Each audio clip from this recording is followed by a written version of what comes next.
ব্যস্ত দিনকে বিদায় জানিয়ে সন্ধ্যা তিমিরে মুড়িয়ে গিয়েছে চারিপাশ। বাইরে বৃষ্টি নেই, তবে প্রবল বেগে হাওয়ার তাণ্ডব চলমান। কৃতিকের বাড়িটা ক্যালিফোর্নিয়া আর সান ফ্রান্সিসকোর মাঝামাঝি শহরতলিতে হওয়ায় আশেপাশের নির্জন পরিবেশ ছাপিয়ে প্রশান্ত মহাসাগর থেকে আগত ঝিরিঝিরি হাওয়ার তাণ্ডবটা বরাবরই একটু বেশিই মনে হয়। কিন্তু আজ সন্ধ্যার ঝোড়ো হাওয়াটা তার চেয়ে দ্বিগুণ মনে হচ্ছে। হঠাৎ করেই কেন এত ঝোড়ো হাওয়া কে জানে। সারাদিন পরে মাত্রই ভার্সিটি থেকে বাড়িতে ফিরেছে কৃতিক। পরনে ইতালিয়ানদের মতো আঁটোসাঁটো ফর্মাল স্যুট গলে পুরুষালী শরীরের পেশিগুলো স্পষ্ট দৃশ্যমান। হাতে সিলভার রঙের রোলেক্স ঘড়ি, মাথার চুলগুলো ব্যাক ব্রাশ করে সেট করা। এই কৃতিককে দেখলে কেউ ভুলেও বলবে না সে যে ছন্নছাড়া, বেপরোয়া আর উদভ্রান্তের মতোই বাইক রাইড করে, যার কাছে নিজ জীবনের 2 পয়সার মায়াটুকু নেই। ওর ভেতরের মায়া আসক্তি যেটুকু আছে তা একমাত্র অরুকে ঘিরে। হু হু বাতাসের মাঝে কৃতিক গ্যারেজের গাড়ি পার করে সোজা ঢুকে গিয়েছে বাসার মধ্যে। পাসওয়ার্ড টিপে হলরুমে পা রাখতে একটা শুষ্ক ঢোক গিলল কৃতিক। পুরো বাড়ি অন্ধকারে ছেয়ে আছে, কোনোরূপ মানুষের আওয়াজ নেই, একটা নিঃশ্বাসের শব্দও নেই। তাহলে অনু ওরা কোথায়? সকালেই তো কৃতিক অনুকে বাড়িতে দেখে গিয়েছে, তাহলে এখন কোথায়? ওর কি সত্যি মস্তিষ্কের ভেতরের একের পর এক হামলা দিতে থাকা দানবীয় অসহিষ্ণু প্রশ্নের উত্তর ভাবতে গিয়ে সুদর্শন তীক্ষ্ণ চোয়ালটা আরও খানিকটা তীক্ষ্ণ হয়ে উঠল কৃতিকের। দাঁত গিয়ে ঠেকলো দাঁতের সাথে। দ্রুত পায়ে এগিয়ে গিয়ে সুইচ বোর্ড চেপে হলরুমের আলো জ্বালালো। আলো জ্বালাতেই কিচেনের ওপাশ থেকে মিয়াও মিয়াও আওয়াজ করে গা ঢাকা দিল ডোরা। কৃতিক টোরার দিকে এক নজর দৃষ্টিপাত করে চেঁচিয়ে ওরুর নাম ধরে ডেকে উঠল, ওরু ওরু, এক্ষুনি নিচে নাম, নয়তো আমি উপরে গেলে তোর খবর আছে। না, দোতলার ঘর থেকে কোনোরূপ আওয়াজ ভেসে আসলো না। ওরুও হন্তদন্ত হয়ে নেমে এলো না। রাগে ফোঁসফাঁস করতে করতে এবার কৃতিক নিজেই সোজা দোতলায় গিয়ে অরুদের রুমে ঢুকে যায়। রুমে ঢোকা মাত্রই দু চোখ খিচে বন্ধ করে ফেলল কৃতিক। যা ভেবেছিল তাই, অরুকে না জানিয়েই বাড়ি থেকে চলে গিয়েছে। রুমের মধ্যে এখন আর অরুর একটা সুতো অবশিষ্ট নেই। থাকলে হয়তো সেটাকে চুলের মতো বাক্সবন্দি করে রাখত কৃতিক।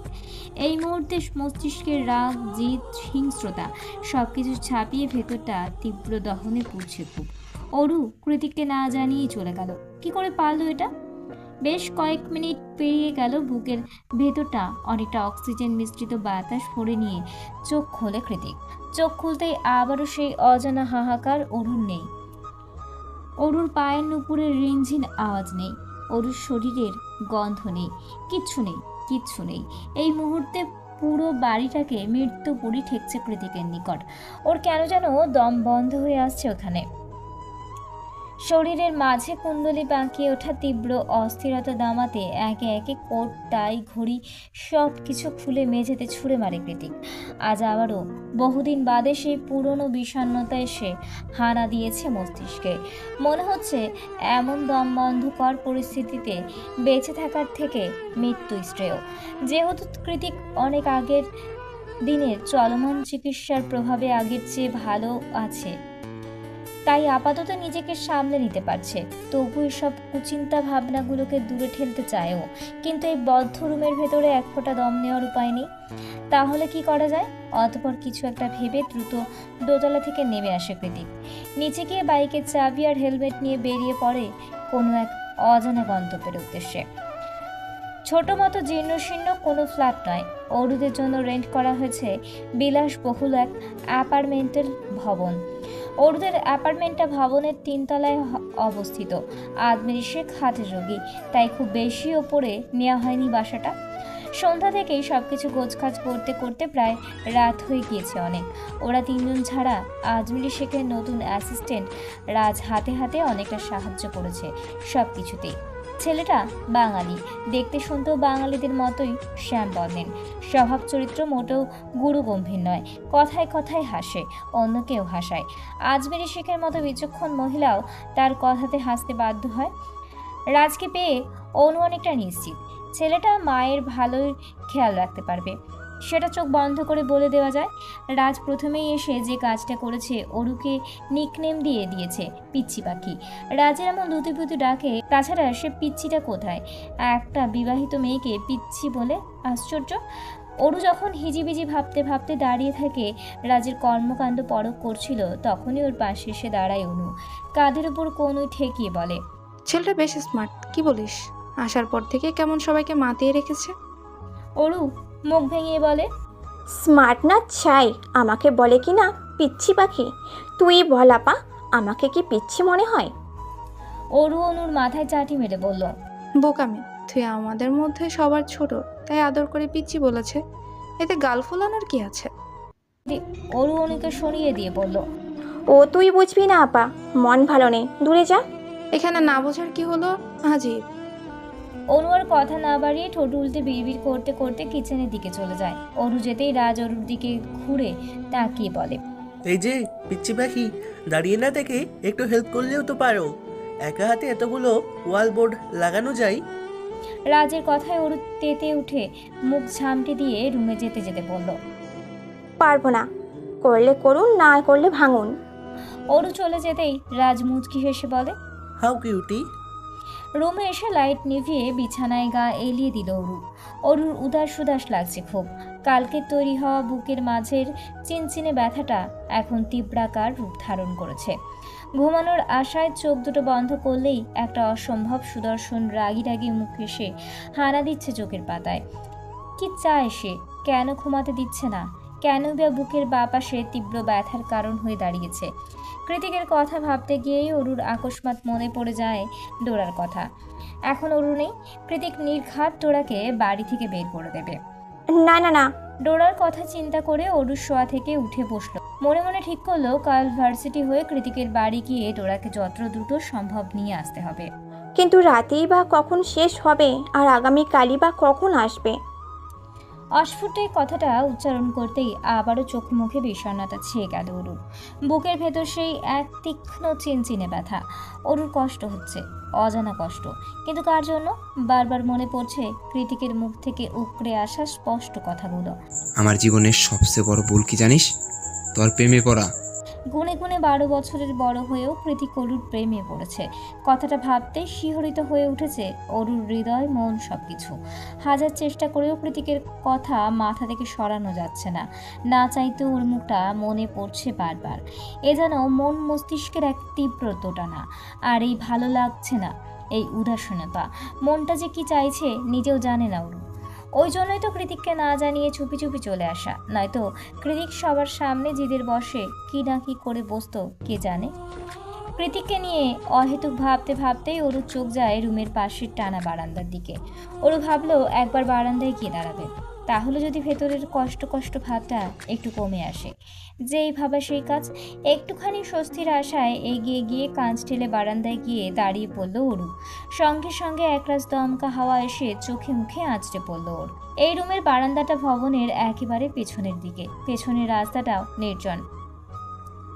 সোডিয়ামের মৃদু আলো ব্যতীত খুব বেশি আলো এখানে নেই।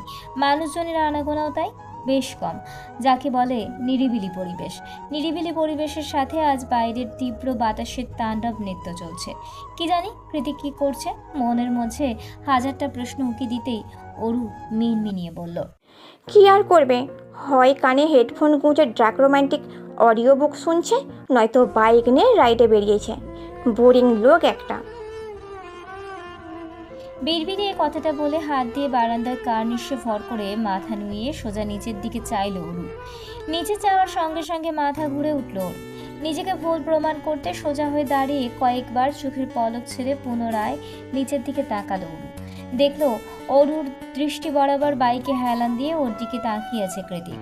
চুলগুলো অগোছালো, ফর্মাল শার্টের হাতাটাও গোটানো, গলার টাই নেই, সামনের দিকে কয়েকটা বোতাম অবাধে খুলে রাখা, যার ফলে ঢেউ খেলানো ফর্সা বক্ষ দেশ দৃশ্যমান। কৃতিককে বড্ড এলোমেলো লাগছে। ঘোলাটে দৃষ্টিটাও কেমন বেসামাল। এত দূর থেকেও কৃতিকের আহত দৃষ্টিতে বুকের ভেতরটা কেমন মুচড় দিয়ে উঠল অরুর। কেন যেন মনে হচ্ছে কৃতিকার কারোর জন্য নয়, বরং ওর জন্যই দাঁড়িয়ে আছে এত রাতে। অরুও আর বারান্দায় চুপ হয়ে দাঁড়িয়ে থাকতে পারলো না। হুট করে কি যেন ভেবে ওড়নাটা নিয়ে সবার আড়ালে ছুটে বেরিয়ে গেল অ্যাপার্টমেন্ট থেকে। মাথায় ভালো মতো ঘোমটা টেনে ছুটে এলো কৃতিকের কাছে। অরু নিচে নেমে এসেছে, তাও কৃতিক একইভাবে তাকিয়ে আছে অরুর পানে। কোনো রাগ নেই, ক্ষোভ নেই, বিরক্তি নেই, দু চোখে যা আছে তা হলো একরাশ মাদকতা। অরু সুতির থ্রি-পিস পরে আছে, মাথায় ওড়না দিয়ে ঘোমটা টানা, লম্বা সিল্কি চুলগুলো পুরোপুরি বাঁধনহারা। অরু কৃতিকের কাছে এগিয়ে আসতে কৃতিক দু হাতে ওর কোমর আঁকড়ে ধরে ওর কাঁধে মাথা এলিয়ে দিয়ে হিসিয়ে বলল, তোকে হুট করেই বউ বউ লাগছে জান। কৃতিকের কথা স্পষ্ট নয়, মাথাটাও কেমন টলছে, মুখ দিয়ে অ্যালকোহলের বিশ্রী গন্ধ বের হচ্ছে। অরু চোখ মুখ কুঁচকে বলল, আপনি অ্যালকোহল খেয়ে বাইক রাইড করে এত দূর চলে এসেছেন? কৃতিক হ্যাঁ সূচক মাথা নাড়ল। অরু পুনরায় বলে, যদি কিছু হয়ে যেত? কৃতিক ওর কথার তোয়াক্কা না করে নিভু নিভু চোখে বলল, তুই আমায় ছেড়ে কেন চলে এলি? এখন কি করে থাকবো আমি? একটু তো চোখের সামনেই দেখতাম, সেটাও তোর মায়ের সহ্য হলো না। অরুর কাছে কৃতিকের এই রূপ পুরোপুরি নতুন। ও কখনো কৃতিককে এমন নরম সুরে কথা বলতে শোনেনি, আজই প্রথমবার। কৃতিকের বলার প্রত্যেকটা কথাই অরুর শরীরে কাঁপন ধরিয়ে দিচ্ছে ঠিকই, কিন্তু বুকের মাঝে জমতে থাকা সেই তীব্র চিনচিনে ব্যথাটা হুট করেই কেমন উবে গিয়েছে। পাছে এসে ভর করেছে অজানা এক প্রশান্তি। কি নাম দেওয়া যায় এই প্রশান্তির? জানা নেই অরু। অরু চুপ হয়ে দাঁড়িয়েছে। কৃতিক অরুর ওড়নাতে নাক ঘষে দু হাতে ওকে আরও খানিকটা কাছে টেনে বলল, হার্টবিট, ফিরে চল আমার সাথে। তুই তো আমার, তোকে ছাড়া থাকতে কষ্ট হচ্ছে তো, বল যাবি? কৃতিকের প্রশ্নের কোনো উত্তর নেই অরুর কাছে। ও তো এখনও কৃতিককে নতুন রূপে আবিষ্কার করায় ব্যস্ত। এখন কৃতিককে দেখছেও। অরু যখন কৃতিকের বাহু ডোরে দাঁড়িয়ে কৃতিককে নিয়ে হাজারো চিন্তায় বিফোর, তখনই কানে ভেসে আসে অনুর গলার কর্কশ আওয়াজ। উপর থেকে হাঁক পেরে ওকে ডাকছে অনু, বারবার বলছে, রাতের বেলা কোথায় গেল মেয়েটা? রুমে দাঁড়িয়ে অনু ডাকছে। বুঝতে পেরে অরু নিজের মাথার ঘোমটাটা আরো ভালো করে টেনে নিয়ে কৃতিককে উদ্দেশ্য করে বলে, মোবাইল কোথায় আপনার? মোবাইল দিয়ে কি করবি? দরকার আছে দিন। কৃতিক অরুর ওড়নাতে নাক ঘষতে ঘষতে বলল, পকেটে মনে হয়। কৃতিক টলছে, তাই অরুও নিজের পকেট থেকে মোবাইলটা বের করে কল দিল প্রত্যয়ের নাম্বারে। প্রত্যয় ফোন রিসিভ করে ওপাশ থেকে কিছু বলার আগেই অরু এক নিঃশ্বাসে বলল, ওনাকে না মানে কৃতিক ভাইয়াকে আমাদের বাসার সামনে থেকে নিয়ে যান, উনি ড্রাঙ্ক হয়ে আছেন। প্রত্যয় চমকে গিয়ে বলল, কি বলছো? কোথায় আছে ভাই? অরু মিনমিনিয়ে বলল, আমাদের নতুন বাসার পেছনের রাস্তায়। প্রত্যয় হ্যাঁ সূচক মাথা নাড়িয়ে বলল। ওয়েট, আমি এখনই আসছি। প্রত্যয় কল কাটার আগে অরু একটু আগ বাড়িয়ে বলল, ভাইয়া, আপনাকে কিছু বলবেন না দয়া করে?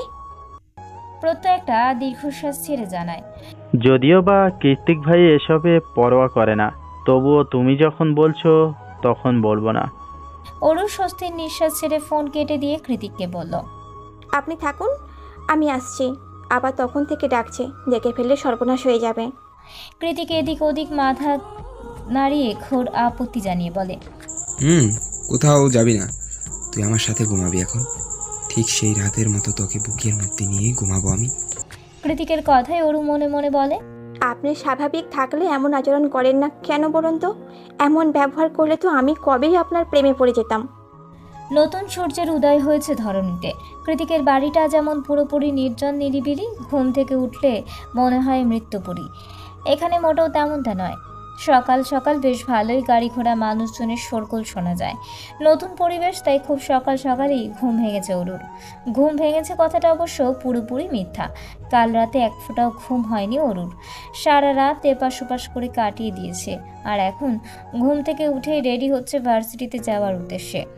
রেডি হয়ে বের হওয়ার সময় মায়ের কাছে হাজারটা প্রশ্নের উত্তর দিতে হয়েছে ওকে। কোথায় যাচ্ছ, কখন ফিরবে, কত দূর ভার্সিটি, আর কত কী বা। প্রথমে স্বয়ং রাজকে ঝুলিয়ে দিতে চেয়েছিল কাঁধের মধ্যে, পরে অবশ্য কোনো মতে কথা কাটিয়ে বেরিয়ে এসেছে অরু। অ্যাপার্টমেন্ট থেকে বেরিয়ে মেট্রো ধরে সোজা ভার্সিটিতে যায়। কিন্তু আজকে তো মঙ্গলবার, কৃতিকের সেটা মনে করতেই ওরও পিছু পা হাঁটে। আজ আর ভার্সিটিতে যাওয়ার ইচ্ছে নেই ওর, বরং উল্টো পথে গিয়ে ট্যাক্সি ধরে বেরিয়ে পড়ে ওর চেনা গন্তব্যের উদ্দেশ্যে। চেনা পরিচিত অত্যাধুনিক ডুপ্লেক্স বাড়িটার সামনে দাঁড়িয়ে আছে ওরু। সকাল সকাল যে আত্মবিশ্বাস নিয়ে এখানে এসেছিল, বাড়ির মধ্যে ঢুকতে ঢুকতেই সেই আত্মবিশ্বাস কর্পূরের মতো কেমন হাওয়া হয়ে গিয়েছে। এই মুহূর্তে মুখগহ্বরে একটুও তরলও অবশিষ্ট নেই শুষ্ক গলাটাকে ভেজানোর জন্য। ঠান্ডা আবহাওয়ার মাঝে হাতের তালু কেমন ঘেমে উঠেছে, পা দুটো কেমন ঝিনঝিন করছে। তবুও সকল চিন্তা ভাবনা ভয়ডরকে পিছু হটিয়ে ঘরের দরজার দিকে ধীর পায়ে এগিয়ে গেল অরু। প্রথমে ভেতরে গিয়ে কৃতিককে কি বলবে না বলবে সেই কথাগুলো হাজারবার প্র্যাকটিস করে নিয়েছে দরজার বাইরে দাঁড়িয়ে। অতঃপর পাসওয়ার্ড টিপে সোজা বাসার মধ্যে হলরুমে প্রবেশ করার সঙ্গে সঙ্গে অন্ধকারে চোখ দুটো কুঁচকে এলো অরুর। দেখলো বরাবরের মতোই ঘরময় অন্ধকার করে কানে মস্ত বড় হেডফোন লাগিয়ে কাউচে আতশোয়া হয়ে বসে বাইক রাইডিং গেম খেলছে কৃতিক। অরুকে না দেখেই উপাস থেকে তার গমগমে আওয়াজ ভেসে এলো। কি চাই? অরু কাঁধে ঝোলানো চামড়ার ব্যাগটা হাতে দিয়ে খুঁড়তে খুঁড়তে বলল, ডোরাকে নিতে এসেছি। তৎক্ষণাৎ কানের হেডফোন খুলে পেছনে তাকিয়ে কৃতিক দাঁত কটমটিয়ে বলল, ডোরা কি তোর বাপের কেনা সম্পত্তি যে চাইলেই নিয়ে যাবি? অরু মিনমিনিয়ে বলল। ডোরা আমার মেয়ে, ও আমার সাথেই থাকবে। কৃতিক ভ্রু কুচকে বলল, আমাকে কি তোর বিড়াল মনে হয়? আমি কেন বিড়ালের বাচ্চা জন্ম দিতে যাব শুনি? অরু মাথা তুলে বলল, আপনাকে তো কিছু পড়েনি। মুখে মুখে তর্ক করছিস, কাছে আয়। দিনের বেলাতেও পুরো বাড়ি রাত হয়ে আছে। অরু একটা শুষ্ক ঢোক গিলে শুধালো, কাছেলে কি করবেন? আমার যা খুশি তাই করব। এখন চুপচাপ কাছে আসবি, নাকি আমি উঠে টেনে হিসড়ে থাপ্পড় দিয়ে কাছে টেনে আনবো? সেটা তোর ইচ্ছা, ডিপেন্ডস অন ইউ। এই বলে আবারও পেছনে ঘুরল কৃতিক। অরুর অজানা এক বিশ্বাস কৃতিক ওকে কাছে গেলে কিছু বলবে না। সেই বিশ্বাস থেকেই পা টিপে টিপে কৃতিকের কাছে এগিয়ে গেল অরু। ও পাশে এসে দাঁড়াতেই কৃতিক পুনরায় হুকুম করল, পাশে বস। অরু তাই করলো। চুপচাপ কৃতিকের থেকে দূরত্ব বজায় রেখে পাশে গিয়ে বসলো। অরু বসেছে কি বসেনি, তৎক্ষণাৎ ওর কোলের উপর মাথা দিয়ে শটান শুয়ে পড়ল কৃতিক। কৃতিকের এমন আকস্মাৎ কাণ্ডে অরুর নড়াচড়া বন্ধ হয়ে গেল। এতক্ষণ ধরে ছোট্ট মেধির পেটটা শ্বাস প্রশ্বাসের তালে তালে যে ওঠানামা করত, সেটাও পুরোপুরি বন্ধ। অরু এমন স্ট্যাচু হয়ে আছে দেখে কৃতিক চোখ খুলে ওর মুখের দিকে তাকিয়ে বলল, কিরে, শ্বাস করছিস না কেন? মরে যাবি তো। কি করছি? কৃতিক পুনরায় চোখ বন্ধ করে অরুর হাতটা মাথায় রেখে বলল, কাল সারা রাত ঘুমাতে পারিনি, মাথা ব্যথা করছে। এখন ঘুমাবো, যতক্ষণ ঘুমাবো হাত যাতে মাথা থেকে না নড়ে। কৃতিকের কথায় অরুর বেশি অস্বস্তি হলো না। ওর মাথায় আলতো হাত বুলিয়ে দিতে দিতে অরু ঠোঁট টিপে হেসে মনে মনে বলল, কাল রাতে যে আপনি পাগলামি করেছেন তাতে মাথা ব্যথা হওয়ারই কথা। অরুর হাতে স্নিগ্ধ পরশে কৃতিক ঘুমের দেশে পাড়ি জমাতে জমাতে হাসকি স্বরে বলল, ওরু। কৃতিক এবার উপর হয়ে শুয়ে বলল, তুই পুরোপুরি আমার হয়ে যা, বিলিভ মি। আমি তোকে মাথায় করে রাখবো, একটুও বকবো না, একটুও মারবো না। কৃতিকের কথা অস্পষ্ট স্বীকারোক্তি। আদৌ অরু শুনেছে কি শোনেনি কে জানে। মায়ের মাথায় বেলি কেটে তেল বালিশ করে দিয়ে মাকে ঘুম পাড়িয়ে মাত্রই রুমে এসেছে অনু। রুমে আসা মাত্রই অনু দেখতে পায় ভাইব্রেট মুডে থাকা ফোনটা সেই তখন থেকে কেঁপে কেঁপে উঠছে। অনু এগিয়ে গিয়ে ফোন কানে তুলতেই প্রত্যয় অসহায় সুরে বলল, তোমাকে দেখতে ইচ্ছে করছে অনু। অনু মৃদু হেসে বলল, কি করে দেখবেন?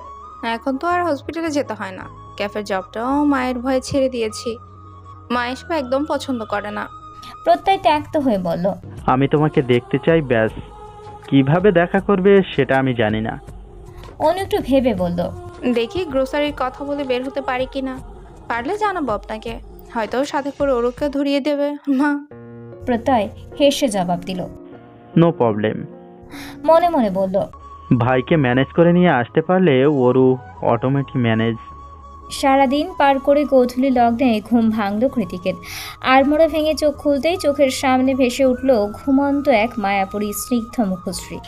এটা অরু, কৃতিকের ব্যক্তিগত অরু, যে এই মুহূর্তে কৃতিকের মাথাটা কোলে নিয়েই কাউচে হেলান দিয়ে গুটিসুটি মেরে ঘুমাচ্ছে। ওর নরম তুলতুলে হাতটা এখনো কৃতিকের চুলের ভাঁজেই নিবদ্ধ। আজকাল অরু একটু একটু আত্মসমর্পণে বেশ খুশি কৃতিক। অরুকে দেখতে দেখতে কৃতিকের ঠোঁট দুটো প্রসারিত হলো আন্তরিকতা জড়ানো হাসিতে। পরক্ষণেই হাতের কবজিতে এঁটে থাকা ঘড়িতে এক নজর চোখ বুলিয়ে উঠে বসে কৃতিক। অন্য পাশ থেকে একটা পাতলা ফিনফিনে চাদর এনে অরুর গায়ে জড়িয়ে দিয়ে সোজা চলে যায় দোতলায়। অরুর যখন ঘুম ভাঙে তখন সন্ধ্যা প্রায়। কোনো মতে ঘুমো ঘুমো চোখে উঠে বসে। চারিদিক পর্যবেক্ষণ করে আটকে ওঠে অরু। দাঁত দিয়ে জিভ কেটে তাড়াহুড়ো করে উঠতে উঠতে বলে, এই রে, আমার তো ফিরতে হবে। কখন ঘুমিয়ে পড়লাম আমি? উঠে দাঁড়িয়ে হাতের ঘড়িতে সময় দেখতে দেখতেই অরুর চোখ যায় কিচেন কাউন্টারের দিকে। সেখানে বসে বসে কফি পান করছে কৃতিক। পরনে তার লেদার জ্যাকেট আর ব্ল্যাক ডেনিম, পাশের স্টুলে হেলমেট রাখা। দেখেই বোঝা যাচ্ছে বাইক নিয়ে বের হবে। সেই সকালে এসে এমন সন্ধ্যা বাদিয়ে ফেলবে ভাবতে পারেনি অরু। এই মুহূর্তে মায়ের করা হাজারটা প্রশ্নের ভয়ে তটস্থ হয়ে গিয়েছে ও। তাই কোনো কিছু না ভেবেই দ্রুত এগিয়ে গিয়ে পেছন থেকে কৃতিকের জামা টেনে ধরে কাঁদো কাঁদো সুরে ওর বলল, সন্ধ্যা হয়ে গিয়েছে তো, বাসায় কিভাবে ফিরবো? কৃতিক নির্লিপ্ত কণ্ঠে জবাব দেয়, ফিরতে হবে না, থেকে যা। মজা করবে না, আমাকে যেতে হবে, মা আছে তো। আমার ম্যাচ আছে, প্রত্যয়কে কল দিয়ে আসতে বলেছি, ও তোকে নিয়ে যাবে। কৃতিক দিয়ে আসবে না শুনে অরুর কি একটু অভিমান হলো না? হলো তো বটে। তবুও বাচ্চাদের মতোই কৃতিকের জ্যাকেট টানতে টানতে বলল, কখন আসবে সে? আমাকে এক্ষুনি ফিরতে হবে। কৃতিক এবার অরুকে নিজের থেকে ছাড়িয়ে বলল, কতবার বারণ করেছি আমার কাছে আসবি না, আমাকে ধরবি না, কথা শুনিস না কেন? কৃতিকের কথায় অরু তেতে উঠে ঝাঁঝ নিয়ে বলল, কেন বারণ করছেন? আমার শরীরে কি নোংরা লেগে আছে? কৃতিক এবার উঠে দাঁড়িয়ে অরুর দিকে এগোতে এগোতে বলল, তোর শরীরে কি লেগে আছে হ্যাঁ, সেটা কেবল আমি জানি। কৃতিকের হঠাৎ করেই পরিবর্তন হয়ে যাওয়া গলার আওয়াজে খানিকটা ভরকে গেল অরু। মাথা উঁচু করে এক নজর কৃতিকের দৃষ্টি পরখ করে ওর এগিয়ে আসার তালে তালে পেছোতে পেছোতে শুষ্ক ঢোক গিলে অরু শুধায়। কি লেগে আছে? কৃতিক বাঁকা হেসে বলল, এভাবে পিছিয়ে যাচ্ছিস কেন? অরু কাঁপা কাঁপা কণ্ঠে জবাব দিল, আপনি এগোচ্ছেন তাই ভয় করছে। নিজের স্বামীকে এতটা ভয় পেলে হবে? কৃতিকের মুখে স্বামী শব্দটা শোনার সঙ্গে সঙ্গে অরুর পিঠ গিয়ে ঠেকলো কাঁচের দেওয়ালে। কৃতিক ধীর পায়ে অরুর খুব কাছে এগিয়ে এসে ওকে একটানে ঘুরিয়ে দিল। অরু এখনও কাঁচের দেওয়ালের সাথে সিটিয়ে আছে। তীব্র হৃদস্পন্দনের তালে ক্রমাগত ওঠানামা করছে ওর ছোট্ট নারী দেহটা। কৃতিক এক হাতে অরুর রেশমের মতো লম্বা চুলগুলো পিঠ থেকে সরিয়ে ঘাড়ের পাশে রেখে দিল। অন্য হাত দিয়ে একটানে খুঁড়ে ফেলল পিঠের উপর ফুল বানানো টপসের লম্বা ফিতেটা। হঠাৎ করেই ফিতে খুলে ফেলার দরুন জামার গলাটা একেবারে ঢিলে হয়ে গেছে। অরুর হাত পা অজানা লাভ দূরের দরুন অবশ হয়ে আছে। কোনো এক অদৃশ্য শক্তি বলে মুখ ফুটে কথা বলার বাক শক্তিটুকুও অবশিষ্ট নেই ওর মাঝে। শরীরের তরুণে তরুণে কুণ্ডলি পাকিয়ে ওঠা নারী সত্তার কাছে হেরে গিয়ে চুপচাপ চোখ বন্ধ করে কাঁচের দেওয়ালের সাথে মিশে দাঁড়িয়ে আছে অরু। কৃতিক ঘোল লাগা চোখে অরুর ফর্সা কামুক পৃষ্ঠদেশে তাকিয়ে একটা শুষ্ক ঢোক গিলল। অতপর এক হাত দিয়ে ওর বাহু চেপে ধরে মুখ বাড়িয়ে দিল পিঠের মাঝ বরাবর। তবে ঠোঁট দিয়ে ঘাড় স্পর্শ করার আগেই ওদের মাঝে ধূমকেতুর হলকার মতো হঠাৎ জ্বলে ওঠা অবাধ্য অনুভূতিকে শিথিল করে দিয়ে দরজায় ঠেলে ভেতরে প্রবেশ করে প্রত্যয়। ভাই, ওরুকে প্রত্যয় ভেতরে প্রবেশ করার সঙ্গে সঙ্গে চুল দিয়ে অরুর পিঠটা ঢেকে দিল কৃতিক। অতপর একটা দীর্ঘশ্বাস ছেড়ে গম্ভীর গলায় বলল, তুমি গাড়িতে ওয়েট করো, আমি ওরুকে পাঠিয়ে দিচ্ছি। প্রত্যয় হ্যাঁ সূচক মাথা নাড়িয়ে দ্রুত সেখান থেকে প্রস্থান করলে কৃতিক আবারও অরুর জামার ফিতেই হাত দেয়। এবার অরু সংকুচিত হয়ে পিছিয়ে গিয়ে বলল, কি করছেন? কৃতিক জিভ দিয়ে ঠোঁট ভিজিয়ে আবারও দীর্ঘশ্বাস ছেড়ে বলল, কিচ্ছু করব না, পিছনে গুড় ফিতেটা লাগিয়ে দিই, তোর না লেট হয়ে যাচ্ছে? অরু এবার হ্যাঁ সূচক মাথা নাড়িয়ে পেছনে ঘুরে দাঁড়ায়। কৃতিক আলতো হাতে ফিতেটা লাগিয়ে দিতে দিতে বলল, রাতে বারান্দায় আসবি, আমি নিচে ওয়েট করব। অরু আপাতত হ্যাঁ না কিছু বলার মতো অবস্থায় নেই। গোল গোল গাল দুটো রক্তরাঙা হয়ে মনে হচ্ছে এক্ষুনি ফেটে পড়বে। কান দুটো উষ্ণতার শিখরে পৌঁছে গিয়েছে সে কখন। মুখ তুলে আর কৃতিকের চোখের দিকে যাওয়ার সাহস হলো না ওর। কোনো মতেই ব্যাগটা হাতড়ে নিয়ে দৌড়ে বেরিয়ে গেল বাড়ি থেকে, তারপর সোজা গাড়ির মধ্যে। ওরও বেরিয়ে যেতেই ডোরা কৃতিকের পায়ের কাছে এসে মিয়াও মিয়াও লাগিয়ে দিয়েছে। কৃতিক ডোরাকে দেখে উপহাস করে হেসে বলল, তোর মাল কিন্তু তোকে না নিয়েই চলে গেল। সে মন ডোরা,